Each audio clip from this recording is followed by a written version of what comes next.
Happy Friday, everyone. I'm Libby, this is Julian, and together we are BoxedMeeples. And this Friday we are talking about games with a sort of lying mechanism in them. This isn't my favourite. I think I've got one of those faces where you can just tell. I've learned to get a bit better at that kind of thing, but some of those games where we first played Battlestar Galactica, and I'm the Cylon the first time I play it, and I'm looking at the card, thinking, oh gosh, what does this mean I have to do, and how am I going to pretend that I'm not one? It's tricky, and there's quite a few options I would say for this that I do enjoy. Hollywood. 1947 we spoke about quite a bit. I also remember speaking recently about a great game of Bristol, where we're deciding whether we've got the plague or not. Every time you're mingling and getting new cards, you're sort of discussing with your cart mates whether you are feeling a little bit icky or not. Oof, I mean, chesty coughed. last time we played that, I lucked in because I never did get the plague, and luckily neither did my cart mate, so I didn't have to lie, so he couldn't tell. But I do sometimes worry that it becomes a bit obvious. But one game that you do have to lie in, and I think I'm probably pretty good at, is Fluff, or Liar's Dice. This is the set that we have. In fact, we have several sets. Loads of these. Because the more little dishes you have, the more players you can have. And there's no sort of limit to how high you can go on that. And everyone shakes their dish, makes a lovely rattly sound, sees what's on their dice, and then you're trying to guess how many in the whole group are of any specific number, but you've got to increase the bet each time or increase the number.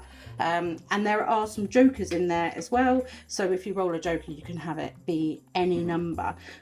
So you might be getting to a point where you're saying 17 fives, and and it's when do you call someone out, or if they rolled one, I think they've only got a couple of dice left because they keep getting it wrong, because if you get called out you lose a dice from the pot, and obviously it's the last man standing with dice left in is the winner.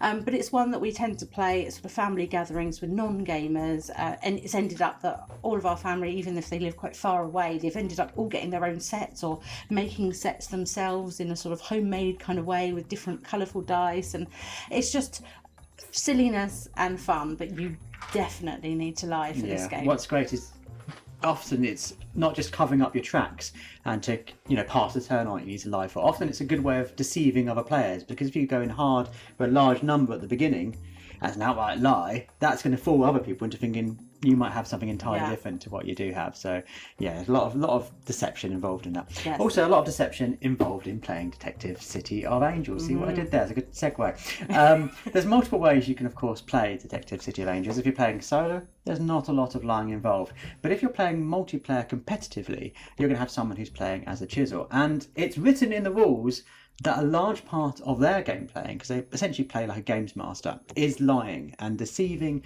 the other detectives around the board into thinking what they've discovered is going to definitely be the truth. More often than not, it's not going to be. There's often a absolute truth answer, there's some vague answers, and there's some outright lies. And as a chisel, you've got to help the people who are behind while hinder those ahead, to ultimately try to get people to come to different conclusions about the crime you're investigating. If you are a detective as well, you want to lie about what you've discovered.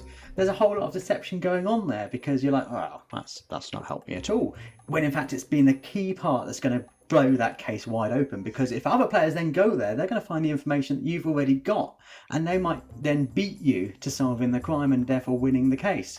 So deception is a key part of detective, whether you're playing as the chisel or as the investigators trying to crack the case. Yes. A lot goes on when you're playing this game, and it's a good way of making friends or breaking friendships. Hopefully not that.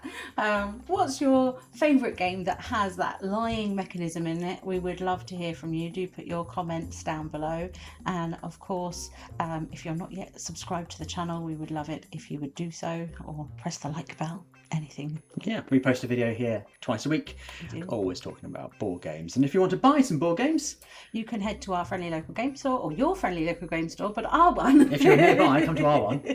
Is Chaos Cards, which is in the southeast of England here. And down below you will find a discount code in the description that you can use to get a few pennies off of their online shop. Do check the dates on the discount codes and the latest videos to make sure you've got the right one, because they do update frequently. Yeah, and not lying about the fact we really appreciate you watching. Yes, thank you very much. Bye.